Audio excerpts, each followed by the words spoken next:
మార్చి 24, 2026 మంగళవారం దృగ్గణిత పంచాంగం. స్వస్తి శ్రీ పరాభవనామ సంవత్సరం ఉత్తరాయణం వసంత ఋతువు చైత్రమాసం శుక్లపక్షం. తిథి షష్ఠి సాయంత్రం 4:07 వరకు తదుపరి సప్తమి. నక్షత్రం రోహిణి రాత్రి 7:05 వరకు తదుపరి మృగశిర. సూర్యోదయం సూర్యాస్తమయం. హైదరాబాద్ ఉదయం 6:17 సాయంత్రం 6:28. విజయవాడ ఉదయం 6:09 సాయంత్రం 6:19. సూర్యరాశి మీనం, చంద్రరాశి వృషభం. యోగం ప్రీతి యోగం ఉదయం 9:07 వరకు తదుపరి ఆయుష్మాన్ యోగం. కరణాలు తైతిల సాయంత్రం 4:07 వరకు, గరజ రాత్రి 2:57 వరకు, వణజి ఆ తర్వాత. శుభ సమయాలు ఉదయం 9:30 నుంచి 11 గంటల వరకు, సాయంత్రం 4:30 గంటల నుంచి 6 గంటల వరకు. అమృతకాలం సాయంత్రం 4:06 నుంచి 5:35. అభిజిత్ ముహూర్తం 11:49 నుంచి 12:38. శుభ అశుభ సమయాలు వర్ధ్యం ఉదయం 11:39, 1:08, రాత్రి 12:19 నుంచి 1:49. దుర్ముహూర్తం ఉదయం 8:35 నుంచి 9:23, రాత్రి 11:02 నుంచి 11:50. రాహుకాలం మధ్యాహ్నం 3:16 నుంచి 4:48. గుళిక కాలం మధ్యాహ్నం 12:14 నుంచి 1:45.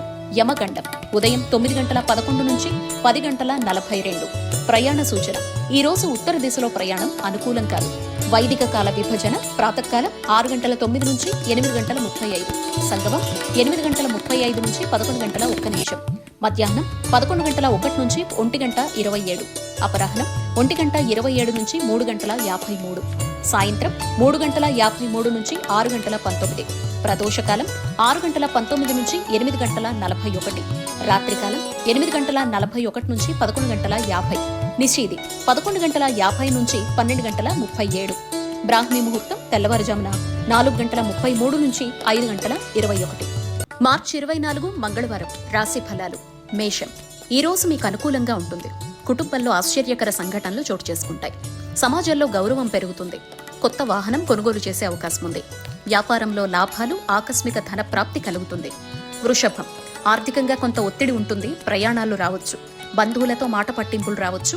ఇతరుల విషయాల్లో జోక్యం చేసుకోకుండా ఉండటం మంచిది. ఉద్యోగంలో వాదనలు నివారించండి. మిథునం వ్యాపారంలో కీలక నిర్ణయాలు తీసుకుంటారు. ఆప్తుల నుంచి మంచి సమాచారం లభిస్తుంది. ఉద్యోగంలో పదోన్నత అవకాశాలున్నాయి. కుటుంబంలో సమస్యలు సర్దుబాటు అవుతాయి. పాత పనులు పూర్తవుతాయి. కర్కాటకం పనులు నెమ్మదిగా సాగుతాయి. శ్రమ ఎక్కువగా ఉంటుంది. సన్నిహితులతో దేవాలయ దర్శనం చేస్తారు. కుటుంబ విషయాల్లో స్పష్టమైన నిర్ణయాలు తీసుకోలేకపోవచ్చు. ఆస్తి విషయాలు ఆలస్యమవుతాయి. సింహం అనుకోని ప్రయాణాలుంటాయి. ఇంట్లో చిన్నపాటి విభేదాలొస్తాయి. పనులు ఆలస్యమవుతాయి. అప్పుల ఒత్తిడి పెరుగుతుంది. ఉద్యోగంలో పని భారం ఎక్కువగా ఉంటుంది. కన్య పాత మిత్రులతో ఆనందంగా గడుపుతారు. చాలా రోజుల సమస్యలు పరిష్కారమవుతాయి. సమాజంలో మీ పరిచయాలు పెరుగుతాయి. నిరుద్యోగులకు మంచి అవకాశాలుంటాయి. పనులు సులభంగా పూర్తవుతాయి. తుల డబ్బు నిల్వ ఉండదు. అనుకోని సమస్యలొస్తాయి. జీవిత భాగస్వామితో చిన్నపాటి తగాదాలు రావచ్చు. ఆరోగ్యంపై శ్రద్ధ అవసరం. ఉద్యోగ వాతావరణం కొంత గందరగోళంగా ఉంటుంది. వృశ్చికం మీపై విమర్శలు రావచ్చు. పనులు ఆలస్యమవుతాయి. ప్రయాణాల్లో ఇబ్బందులుంటాయి. ఆదాయం సాధారణంగా ఉంటుంది. పాత అప్పులు తీర్చడానికి కొత్త అప్పులు తీసుకురావాల్సి ఉంటుంది. ధనస్సు బంధుమిత్రులతో చిన్న విభేదాలొస్తాయి. పని భారం పెరుగుతుంది. ఆధ్యాత్మిక కార్యక్రమాల్లో పాల్గొంటారు. ముఖ్యమైన పనులు వాయిదా వేయడం మంచిది. మకరం పనులు సకాలంలో పూర్తవుతాయి. ఇంట్లో శుభకార్యాలు జరుగుతాయి. డబ్బు చేతికొస్తుంది. ఆస్తి సమస్యలు సర్దుబాటవుతాయి. వ్యాపారంలో అభివృద్ధి ఉంటుంది. కుంభం పనుల్ని సమర్థవంతంగా పూర్తి చేస్తారు. కుటుంబంలో శుభకార్య సూచనలున్నాయి. వ్యాపారంలో కొత్త ఆలోచనలు అమలు పరుస్తారు. నిరుద్యోగులకు మంచి అవకాశాలొస్తాయి. మీనం ఇతరుల వల్ల సమస్యలు రావచ్చు. వ్యాపారంలో కొంత ప్రతికూలత ఉంటుంది. ప్రయాణాలు లాభించకపోవచ్చు. ఖర్చులు పెరుగుతాయి. ఉద్యోగంలో వాదనలు నివారించండి. ఆరోగ్యంపై శ్రద్ధ అవసరం.